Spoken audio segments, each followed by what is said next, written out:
Hey guys, in this video I'm going to show you how to create APIs and the way that we can create the APIs very quickly. As you know me and you know the content that I create is that I love to improve the full stack, and I love to improve the way that we create the full stack applications. And some of the previous video we create a lot of our API, and then we we consuming it from a Vue.js application, okay, in the client side. And in this case, I'm going to show you a little bit different approach, because this time it's not going to be PHP and it's going to be a Node.js, and it's going to be a framework called LoopBack, which it's based on Node.js, okay? And it's blazingly fast to create the APIs, and probably that's one of the more quickest way that I found until this moment to create an API and create robust API. Not mean that, for example, you can find some npm packages that you can create easily locally, APIs that you can test your front end. We talk about a real APIs that you can create by with this framework. Okay, well, let's stop talking about so much, and in the process and in the example you're going to see what I mean by that, and you see how everything is happening very easy. And actually you can use only the terminal and you can create a full working API just from the terminal.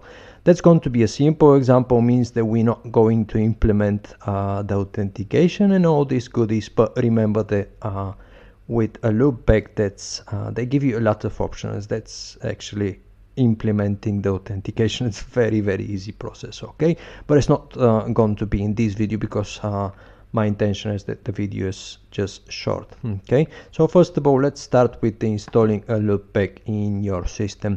Well, something that you should have before we start, that's a Node.js, and obviously probably you have Node.js already installed in your machine. But if you're not having a Node.js, just go in the official website, found which version is okay for your operative system, and make sure that you install the latest version of Node.js. And optionally you can install Yarn. It's going to make your life and everything going to happening more easy, but that's just if you want. If not, we can use just the npm. And yeah, I think that that's everything that we need in order that we can create it. So like I said, first of all, we need to install the loopback locally, and this one you do like npm-e e-g for global, e for stands for install, or if you want you can type all the install, no problem at all. And then you say loopback and then /CLI, because we want the CLI. I'm not going to execute the command because I have already done this and I have installed it in my operative system, because I need to test some stuff before I make the video for you guys. But you have to start, and it's going to take you like 3 or 4 minutes, and it's going to be everything done. Okay, something more that we're going to need is obviously database, because our API is going to use some database. Well, actually loopback is coming by well, it's the database, it's a local data it's using, but you can connect with any database, and it's give you so much options to connect with different kind of database. For example, in our case, we're going to use a MongoDB. You can use SQL, whatever you have in your machine installed. Okay, the process is going to be very similar. Okay, what I mean very similar is that let's going to create first our application, and I show you what I mean by that. To create the application, you just type lb4. Okay, like I said, we're going to use the latest version, that in the moment that I create this video, that's version 4. Okay, so lb, the syntax is lb4, and the previous version the syntax was lb only, lb and lb4, and then we specify the name of our application. Actually, let's go to cd into our desktop, and let's go to create our application here. So we say lb4 and then test API. Actually, we're going to create a very simple example, creating a CRUD operation to show you that we can do this in the terminal very quickly. Okay, description, well, we okay with that, and the directory is okay, it's fine. That's the class name of our application, that's fine as well. here it's going to give you some options that with space you can disable or enable. It's so many goodies that they coming by default, like for example for the testing, Docker is coming with the Docker file, and as well Docker ignore file as well. You have settings for your Visual Studio Code if you use a Visual Studio Code. Prettier is coming, and TS, well actually the latest version of LoopBack is coming completely right in TypeScript, okay, but well, it's not going to be a big issue for you guys. And yeah, we have all this stuff. If you don't need to touch nothing here, you just press enter and it's going to create for us our test API, okay, test API project. So now what we do is, the first of all I show you the directory structure, what's happening inside using our code editor, and then I show you how we connect with our database, and then we create the CRUD operation, what was the thing in the beginning. Okay, so let's go to open with the code editor. In my case I'm using a VS Code. In your case you can use any stuff that you want. Actually let's go to cd first in the directory, because we don't want to use our, we don't want to open our entire desktop, we just want our application. And again we open it, and let's go to see what's happening inside. Okay, fine. Right, so the structure. First of all, not modules like usual, then the public like usual, then a VS Code, some stuff for the VS Code here, and SRC folder is where we going to work all the time. Here we have some configuration files, the Docker file as well as here, and then for the TypeScript some configuration files, they going to live in the root of your directory. Okay, once when you open the SRC file, you can find the folder structure here and some files that they outside, as you can see here. Let's go on to talk about the structure. First of all, starting with the test folder where it's going to live all your test files. Okay, then we have a controller. By default is coming with the example controller. That if we open it here, ping controller, it's well, here in the top of the controller, that's the open API, means the documentation of our API, and that's coming built into LoopBack with the Slugger, means that once when you create the API is having documentation, everything is work perfectly, and it's just done, and you can start to using it, and it's lovely. Okay, you see what I mean by that.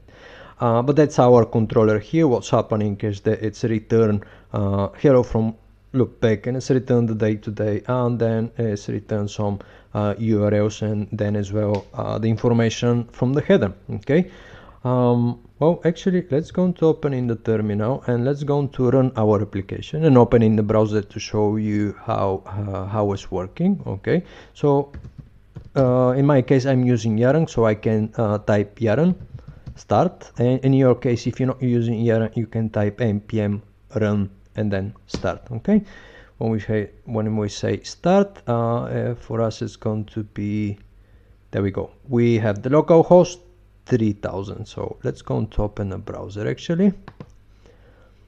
Okay, and we say localhost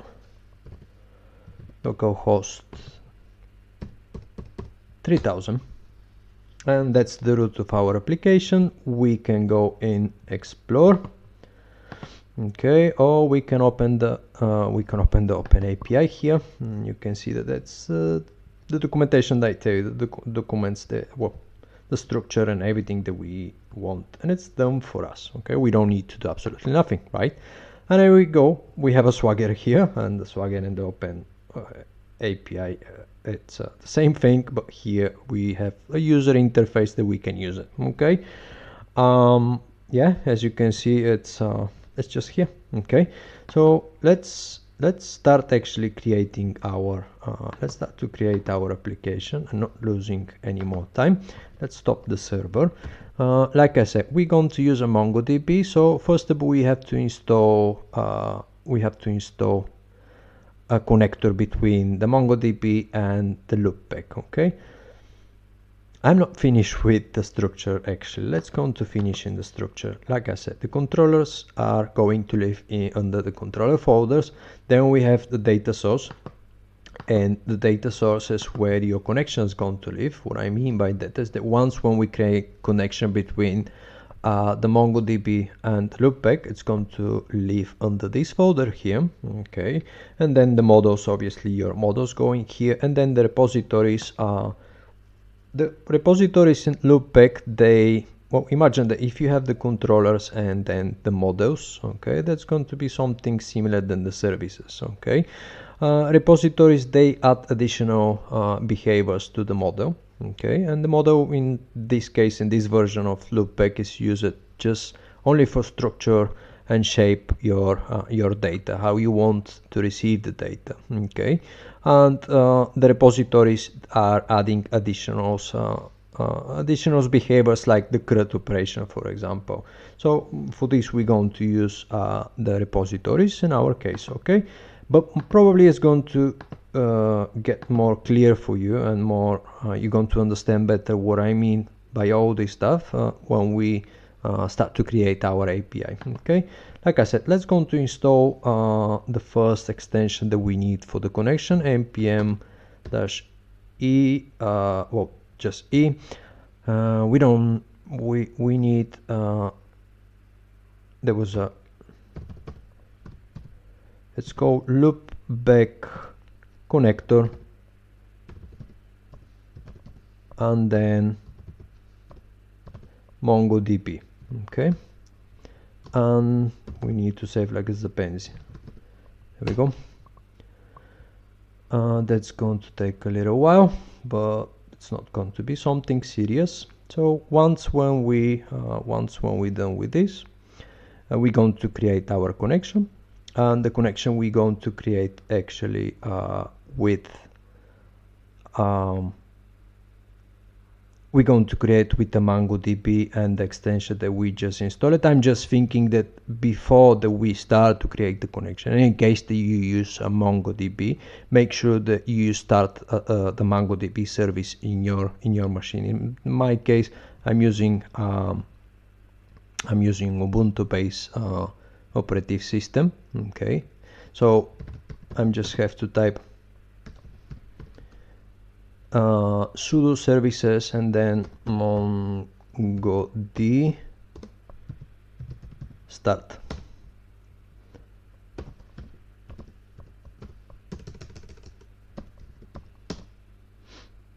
Okay,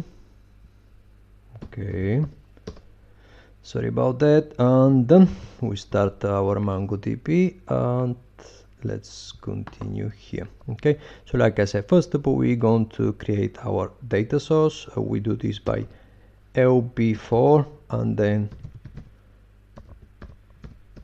data source, okay, and then we specify the first parameter is going to be the name of your data source. In our case, we can call it MongoDB ds for the data source, okay, and then connector. We specify which connector we're going to use. The connector, it's going to be a MongoDB connector, okay. Press enter, and now it's going to ask you that you can select the connector for your Mongo DS. Well, Mongo DS, that's MongoDS, that's the name of the data source that we just create now. And there we go, we have a MongoDB, as you can see, MySQL, PostgreSQL, and Oracle, and you can use all these many database that you can choose from here, okay. In our case, we just going to use MongoDB here. Just press enter, okay. We leave as default. For example, Mongo is the user, then the password, and then the host port database name. We just leave it like this, okay. We're not doing nothing special here. For example, you can use it if in your case is different. For example, if you use a Docker machine for your MySQL, so here's the way that you can put it on, okay. In our case, just the standard, okay. We just press enter. The host is the host is localhost, then as well the port, well, because we use MongoDB, the default port is 27017 if I'm not wrong, okay, and then user we don't want, and password we don't want as well, and database we can call it testdb, okay. I don't know, I'm not very original today in the names, okay. Just press enter. Yes, we want to support the future MongoDB 3 and above, okay, and let's create for us our data source. If you want, I can show you here. If you open under the data sources, and here's the configuration, as you can see, it's the same like the question that was before, and here we have the data source actually, okay. We're done with the data source, and let's go to create our model now. So we do like lb4 and then model. You just say model. Let's go to do, well, we're going to create a to-do application just for the purpose of the example. So if you say a model here, a model class name is going to be to-do, and then it's going to use the ID, okay. So we just press enter. Additional, yeah, we say no, we don't need it. Allow additional freeform properties, we don't need this, and then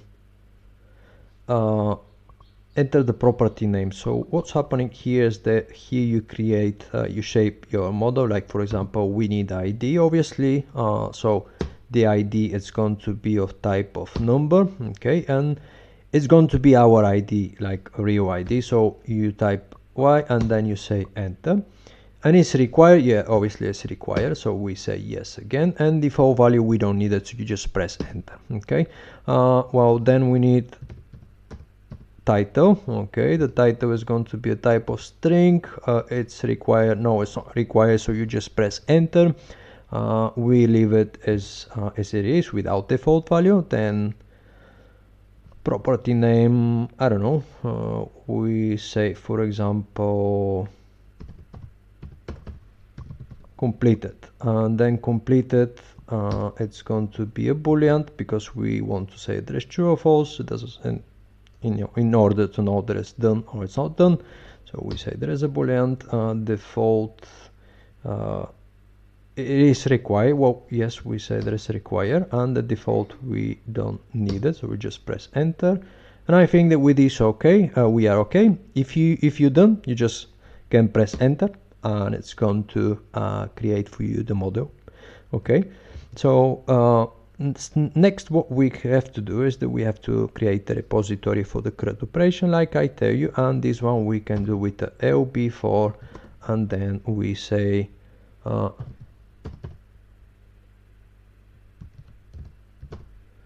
repository, and you press enter. Here is going to be a MongoDS data source, okay. That's the data source that we create. Yes, we want to connect it here. What's the name of the model? That's the correct name. So with space again, you can select it, because imagine that you have more models, so here are going to display more models, but in our case it's just one. Just space and you select it, and then enter to continue. The default CRUD repository is yes, so we just press enter, and that's done for us. I can show you here in the file, and that's our repository, okay.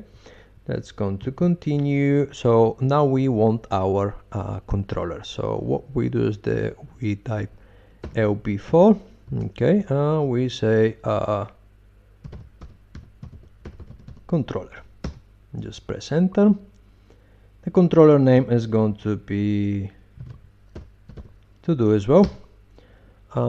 Empty, no, it's going to be a REST controller with the CRUD functions, okay. So we just press enter, and again we're going to use the to do.